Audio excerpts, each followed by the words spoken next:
नमस्कार, मेरा नाम है हार्दिक और आप देख रहे हैं आपका चैनल द ऑथरिंग। आपका बहुत बहुत स्वागत है इस शो में युवा और राजनीति। आज हमारे साथ है अभिषेक पवार, जो अखिल भारतीय विद्यापीठ परिषद के मेंबर हैं। शुरू करने से पहले आप सभी को गणतंत्र दिन की बहुत बहुत शुभकामनाएं। ऑथरिंग की तरफ से आपको हैप्पी रिपब्लिक डे। तो आज हम बात करने वाले हैं दिग्विजय सिंह के एक स्टेटमेंट पे। अभिषेक सर, हम आपको पूछना चाहते हैं कि दिग्विजय सिंह ने एक स्टेटमेंट दिया है जिसमें उनका ये कहना है कि सरकार जितने भी हमने सर्जिकल स्ट्राइक की है उसका एक प्रमाण दीजिए, प्रूफ दीजिए। तो ये बात नहीं होगी कि कांग्रेस के कुछ सीनियर लीडर आर्मी के, जो हमारी आर्मी है उस पर कम भरोसा दिखाना चाहते हैं, ऐसी बयानबाजी से उनका मनोबल घटाना चाहते हैं, या ये स्टेटमेंट ही गलत है? आपको इस पे क्या लगता है? पहली तो बात यह है कि ऐसी बातें, घर की बातें बताई नहीं जाती जल्दी। ये जो हमला हुआ है, आप देख लो, हमारे घर में घुस के मारा था उन्होंने। और ऐसा भी नहीं उन्होंने सीने पे मारा है, पीछे से वार किया गया था। अगर आप मुझे बताए, आपके घर में घुसकर कोई आपको देर रात में घुसकर आपके घर में घुसकर आपकी बहन है, बेटी को उठा के लेके जाए, आप क्या करोगे? यहाँ पे अलग मामला है, हमारे सैनिकों को मारा गया था। अगर हम उनके घर में घुसकर उन आतंकवादियों को मार रहे हैं तो आप उसका प्रमाण क्यों मांग रहे हैं? तो यही हो गया कि दिग्विजय सिंह को शायद हमारे जो आर्मी है उस पर कम भरोसा है, और ये बात अच्छी नहीं है। उनके वजह से ही हम आज चैन की नींद सो पाते हैं। तो ये जो कम विश्वास जो कांग्रेस लीडर ये सरकार पे लादना चाहती है या एजेंडा क्रिएट करना चाहती है, कोई भी पॉलिटिकल एजेंडा हो सकता है, बीजेपी को अगले इलेक्शन में हराने के लिए हो सकता है, या कांग्रेस पार्टी का कोई ऐसा मुद्दा रखने का प्रयास हो सकता है। पर इसमें अगर आप हमारे ही देश के आर्मी वालों को बदनाम करना चाहते हैं, उनके कैपेबिलिटी पे डाउट करते हैं, तो ये बहुत गलत चीज होती है। बराबर। सर, आपको क्या लगता है कि सरकार ने ये चीजें पब्लिकली रखना चाहिए? जैसे सर्जिकल स्ट्राइक हुई थी उरी की, तो जो मिलिट्री ने, हालांकि मिलिट्री ने ऑफिशियली ट्विटर या अदर वेबसाइट से बताया था कि ऐसे ऐसे कैजुअलिटीज हुई है, मिलिट्री ने ये ऑपरेशन किया है, फिर भी सरकार को इस चीज का प्रमाण पत्र देना जरूरी है या नहीं? ये देखिए, ये चीज हुए बहुत दिन हो गए, अभी आगे जाके इलेक्शन आएगी, हो सकता है कि इसके लिए ये बात फिर से उखाड़ के बाहर निकाली गई होगी। अगर आप देखिए, कोई भी पुलिस ऑपरेशन लीजिए, उसकी न्यूज में बात आती है, ठीक है, पेपर में आ जाता है। पर अगर एक मिलिट्री ऑपरेशन हो रहा है जो कि बहुत ही सीक्रेट है, अगर आप उसकी सारी बातें जनता के सामने रख दो, तो उसको मैं आपको 26/11 का एग्जांपल देना चाहूंगा। जब ताज होटल में कसाब और उनकी सारी जो गैंग थी वो घुसे थे, वो टेररिस्ट सारे अंदर घुसे थे, हमारे न्यूज चैनल लाइव टेलीकास्ट कर रहे थे। मतलब ये नहीं है कि आप न्यूज बताओ, आप बताइए, पर आप किस जगह पे बतानी चाहिए, किस जगह पे नहीं। उस लाइव टेलीकास्ट को वहां पे पाकिस्तान में बैठ के वो आतंकवादी देख रहे थे, और वो वही से इंस्ट्रक्शन जा रहे थे ना, आप ऐसा करो, पुलिस यहाँ पे है, सीआरपीएफ यहाँ से आ रही है, आप इधर घुसो, आप उधर घुसो। ये हर एक चीज को अगर आप बता ही दोगे तो क्या रहेगा उसका?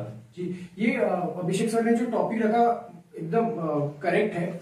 अगर मिलिट्री के कुछ ऑपरेशन सीक्रेट्स है कुछ मिलिट्री के, तो वो लोगों पे हमेशा दिखाना या लोगों को बताना जरूरी नहीं होता है। नेशनल इंटीग्रिटी का मामला हो सकता है।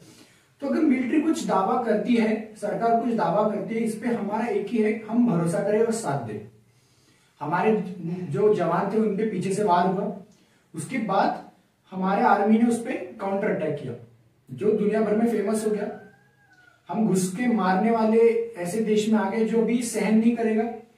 अब आप हमें छेड़े तो हम आपको तकलीफ जरूर देंगे। तो ये माइंडसेट हो गया है। तो इस पे दिग्विजय सिंह का ये जो स्टेटमेंट आया, ये थोड़ा अपसेट करने वाला है, आर्मी का मनोबल घटाने वाला है।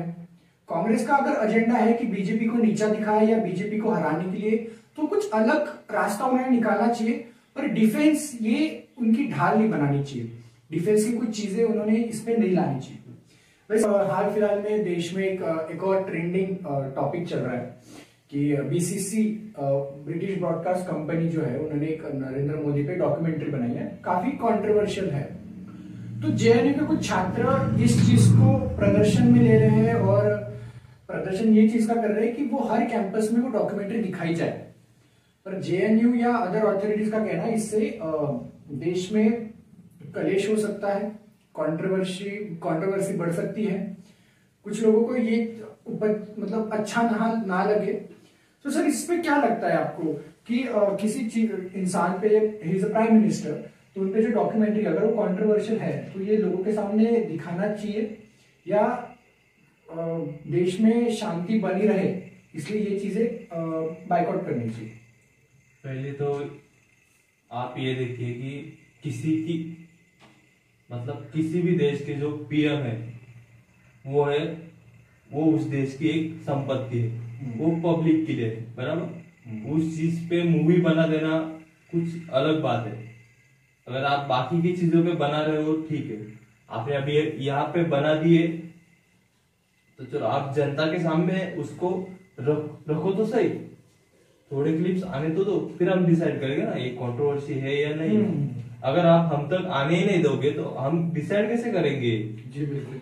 आप पहले हमारे सामने रखो तो सही, ऊपर के ऊपर ही आप सब डिसाइड कर लोगे कि ये कंट्रोवर्सी में जाएगी, देश में उतार चढ़ाव आ जाएंगे, कुछ अलग ही हो जाएगा, ऐसा थोड़ी ना हो सकता है। जी ये बात तो सही है। अगर कोई चीज आपको लगता है ये कंट्रोवर्शियल है तो वो लोगों को डिसाइड करने देना चाहिए, क्योंकि आप ऐसे इंसान पे डॉक्यूमेंट्री बना रहे हैं जो देश का एक इमेज है, he is the first person of the country, मतलब वो देश की छवि है। तो उन पे ऐसी कंट्रोवर्शियल जो भी चीजें होती है तो ये पहले लोग ही डिसाइड करें कि वो कंट्रोवर्शियल है, लोग वो सुनना चाहते हैं या नहीं। इस पे फिलहाल किसी बड़ी पार्टी या कोई बड़े लीडर का कुछ अब तक स्टैंड आया नहीं है। तो अभिषेक सर मैं आपसे एक और सवाल ये पूछना चाहता हूँ कि आप एज ए युवा लीडर है, आप अखिल भारतीय विद्यापीठ परिषद का काम भी करते हैं, तो आपको क्या लगता है भारत की विदेशों में या अन्य देशों में भारत की क्या छवि है? आज भारत को बाकी के लोग किस तरह देखते हैं? देखिए अभी तो इस सवाल जो मैं बोलूंगा, मैं बीजेपी को सपोर्ट नहीं कर रहा, आप पहले क्लियर कर लीजिए। मैं सपोर्ट कर रहा हूं एक ऐसे इंसान को जिसने पूरे भारत का जो माइंडसेट है वो बदल दिया है। अगर आप पहला पुराना भारत देखो तो आपको पता था G20 क्या है? आज G20 का प्रेसिडेंट है भारत। बाहर के देशों में जाओ आप एज ए इंडियन आप पहले जा रहे थे, मतलब मान लो 2012 से पहले जा रहे हो एज ए इंडियन, आपको किस नजर से देख रहे थे? डेवलपिंग कंट्री, ये चलो हो रहा है इनका काम, चलो बहुत धीरे हो रहा है, कुछ नहीं हो सकता इनका। आज आप अगर जाओ बाहर के देशों में, सामने से आप अगर बोलो भी ना आप इंडियन हो, सामने वाला बंदा आपको दूर से पहचानता है इंडिया का बंदा है। ये तो आपकी बात तो बहुत सही है।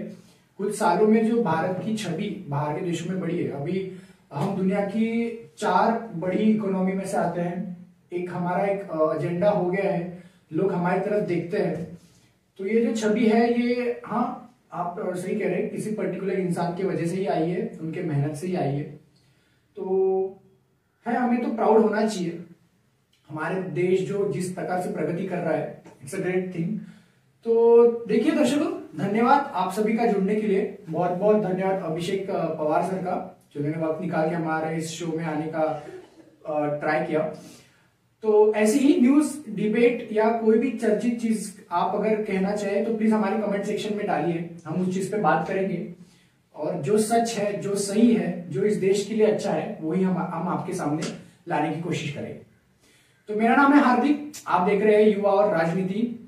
बहुत बहुत धन्यवाद।